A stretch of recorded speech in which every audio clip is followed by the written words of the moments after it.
Hi అండి, నమస్తే. Welcome to అవి కుకింగ్ వైబ్స్. ఈరోజైతే మనము రెండు కారపొడులు చేసుకుందాము. ఇదైతే కొత్తిమీర అండి, ఇది పుదీనా.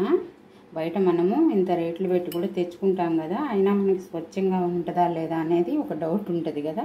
మన చేతులతో మనం ఇలా చేసుకున్నామంటే చాలా హెల్తీగా అనిపిస్తుంది అన్నమాట. మనకి చాలా ఇష్టంగా తింటాం కదా. ఇలా ఈ రెండు పొడులు ఎలా చేసుకోవాలో చూద్దాము. మన ఛానల్ని సబ్స్క్రైబ్ చేయండి, లైక్ చేయండి, షేర్ చేయండి.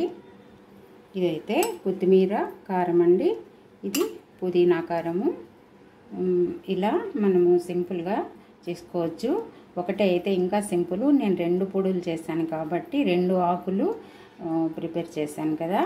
ఒకటే అయితే చాలా సింపుల్గా చేసుకోవచ్చు. సరే, ఎటు చేస్తున్నాననేసి రెండు చేశాను అనమాట. ఇప్పుడు మనం ఎలా ప్రిపేర్ చేసుకుందాము చూద్దాము. చాలా సింపుల్ అండి, చాలా సింపుల్ ఇంగ్రీడియంట్స్. మీరు ట్రై చేయండి, ఎలా ఉందో కామెంట్ చేయండి. చూద్దాము. ఇప్పుడు మనము ప్రాసెస్లోకి వెళ్దాము.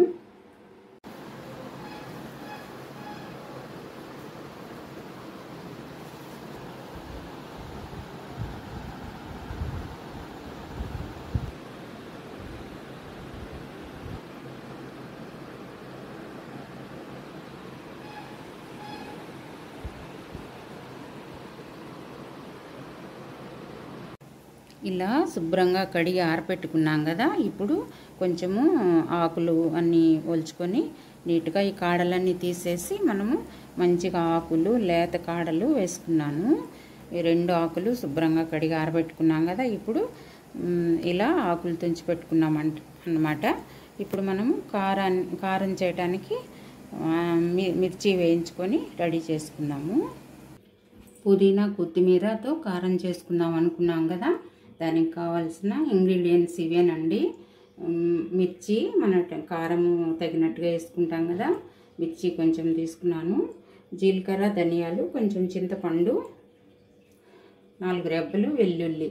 అంతే అండి దీనికి కావాల్సిన ఇంగ్రీడియంట్స్. సాల్ట్ వేసుకుందాము. స్టవ్ మీద ప్యాన్ పెట్టానండి. ప్యాన్ హీట్ ఎక్కిన తర్వాత మనము మిర్చి వేయించుకుందాము. జీలకర్ర, ధనియాలు 3 వేయించుకుందాము. రెండిటికి ఒకటే ఇంగ్రీడియంట్స్ అండి, రెండిటికి ఇవే వేసుకుంటాము. రెండు పొడులకి చేసుకుందాము. ఇలా మిర్చి వేయించుకోవటానికి 1 స్పూన్ అంటే 1 స్పూన్ వేసానండి ఆయిల్. ఎందుకంటే మనకి పుదీనా కొత్తిమీరలో కూడా తడి ఉంటుంది కదా, అందువల్ల ఆయిల్ తక్కువ వేసుకోవాలి. లేకపోతే మనము కారం చేసుకునేటప్పుడు ముద్ద అవుతుందన్నమాట. అందుకని ఆయిల్ అయితే కొంచెం వేసాను. ఇప్పుడు ధనియాలు, జీలకర్ర, మిర్చి వేయించుకుందాము. అంతే అండి, 3 ఇంగ్రీడియంట్స్ వేయించుకొని తర్వాత పుదీనా కొత్తిమీర వేయించుకుంటాము. చూడండి, ఫస్ట్ అయితే ధనియాలు వేస్తున్నాను. ఇవి కొంచెం వేగిన తర్వాత జీలకర్ర వేసుకుందాము. ఇవి రెండు కలిపి వేయించేసుకున్న తర్వాత ఇప్పుడు ఎండుమిర్చి వేసుకుందాము. సెగకే హీట్ ఎక్కిపోతుంది, మనము అంతగా వేయించాల్సిన అవసరం లేదు. సెగకే మనకు మిర్చి వేగిపోతుంది. చూడండి, ఇలా 3 కలిపి ఫ్రై చేసుకుంటున్నాము. ఇంతే అండి, సింపుల్ చాలా. కొత్తిమీర, పుదీనా కారం రెండిటికి ఇదే కారం వేస్తాము. ఇప్పుడు ఇవి వేగిపోయాయి. కొంచెము చింతపండు తీసుకున్నాం కదా, అంటే పుల్ల పుల్లగా బాగుంటుందన్నమాట. కొంచెం అంటే కొంచెం వేసాను, మన టేస్ట్ని బట్టి అది. చూడండి, చాలా కొంచెం కదా. ఇవి వేగిపోయాయండి. ఇప్పుడు కొంచెం చల్లారిన తర్వాత మిక్సీ పట్టుకుందాము. చూడండి, చింతపండు కొంచెం వేసాను. ఇప్పుడు అదే ప్యాన్లో మనము పుదీనా వేసుకొని ఫ్రై చేసుకుందాము. ఆయిల్ కొంచెం వేసుకుందామండి, కొంచెం అంటే 1/2 స్పూన్ అన్నమాట వేసాను. ఇలా బాగా డ్రై రోస్ట్ చేసుకుందాము. ఆయిల్ వేయకుండా కూడా వేసుకోవచ్చు, కానీ కొంచెం వేసానండి నేను. మనం ఆయిల్ వేసామంటే మనకి కారం ముద్ద అవుతుంది, అందుకనేసి ఆయిల్ కొంచెం అంటే కొంచెం వేసాను. ఇలాగే కొత్తిమీర కూడా వేయించుకుందాము. ఇటు చేస్తున్నాను కదా అని చెప్పి 2 కారాలు చూపిద్దామని 2 పుదీనా కొత్తిమీర తీసుకున్నాను. మనము ఒకటైనా చేసుకోవచ్చు అన్నమాట. ఎలాగో చేస్తున్నాం కదా, 2 చేసి పెట్టుకున్నామంటే మనకి ఇడ్లీ, దోశ చాలా బాగుంటుందండి ఇది. చూడండి ఇలా రోస్ట్ అయిపోతుంది. చూడండి ఇట్లా బాగా చెమ్మ లేకుండా మనము రోస్ట్ చేసుకోవాలన్నమాట. ఇంకా కొంచెం వేగాలి.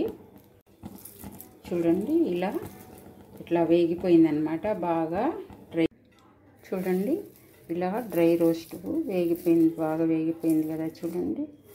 ఇప్పుడు మనము ఇది ఒక ప్లేట్లోకి తీసుకుందాము.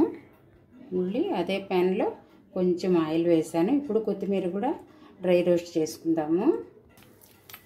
ఆయిల్ అయితే కొంచెమే వేసుకోవాలండి. మనకి ఏంటంటే మనం ఆకులో కొంచెం తడి ఉంటుంది కదా, మనకి డ్రైగా రాదనమాట. కొంచెం ఆయిల్ ఎక్కువ వేసుకుంటే ముద్దగా అవుతుంది. అందుకని కొంచెం వేసుకొని ఇలా లైట్ మీడియం ఫ్లేమ్లో ఫ్రై చేసుకున్నామంటే ఆకు బాగా రోస్ట్ అయిపోతుంది. చూడండి కొత్తిమీర కూడా బాగా మీడియం ఫ్లేమ్లో రోస్ట్ చేసుకుంటున్నాం కదా, బాగా రోస్ట్ అవుతుందన్నమాట. నేనైతే ఒక గంట ఆరనిచ్చానండి. ఆకు మామూలుగా మనము రూమ్ టెంపరేచర్లో కనిపెట్టామంటే ఉదయం సాయంకాలం దాకా అయితే చాలా ఆరిపోతుంది, మనకి బాగా డ్రై అవుతుంది అనమాట. నేను ఇప్పుడు చేయాలనుకున్నాను, అందుకని 1 అవర్ అయితే తడి ఆరిపోయేటట్టుగా మనము ఒక క్లాత్ మీద వేసుకుని ఆరబెట్టుకున్నాం కదా, ఇలా ఫ్రై చేసుకుంటాము. కొంచెం ఎక్కువసేపు ఆరిందంటే మనకి ఇంకా బాగా డ్రై అవుతుందండి. ఇట్లా 1 అవర్ కూడా ఆరబెట్టుకుని చేసుకోవచ్చు అన్నమాట. చూడండి మనకి కొత్తిమీర కూడా బాగా రోస్ట్ అయిపోయింది. చూడండి ఇట్లా గలగల అంటుంది కదా. మనము ఎక్కువ ఆరబెట్టుకుంటే మనకి తొందరగా రోస్ట్ అయిపోతుంది, అంతే అండి. లేదంటే 1 అవర్ అయినా సరిపోతుంది అనమాట. నేను ఇప్పుడు 1 అవరే ఆరబెట్టాను. మనకి హెల్త్కి చాలా మంచిది కదండి పుదీనా కొత్తిమీర. పచ్చడి ఎప్పుడు చేసుకుంటాము, ఇలా పొడి చేసుకుంటే కొంచెం వెరైటీగా మనకి ఇడ్లీ దోశల్లోకి చాలా బాగుంటుంది. చూడండి 2 ఇలా ఫ్రై చేసుకున్నాం కదా, చూడండి ఇట్లా వచ్చేస్తుంది అనమాట పొడి పొడిగా.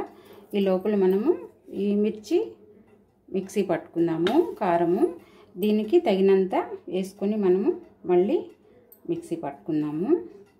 ఇలా కారం చేశానండి. ఇప్పుడు మనము ఇలా కారం తయారు చేసి పెట్టుకున్నాం కదా, ఈ పౌడరు కొత్తిమీరలో కొంచెము పుదీనాలో కొంచెము మన టేస్ట్ని బట్టి వేసుకుందాము. కొంచెం ఎక్కువ పట్టదండి, పొడి కదా, అందువల్ల ఒక 3 స్పూన్స్ అలా మన టేస్ట్ని బట్టి మన కారాన్ని బట్టి ఇవి రెండిట్లో సగం సగం వేసుకోవచ్చు.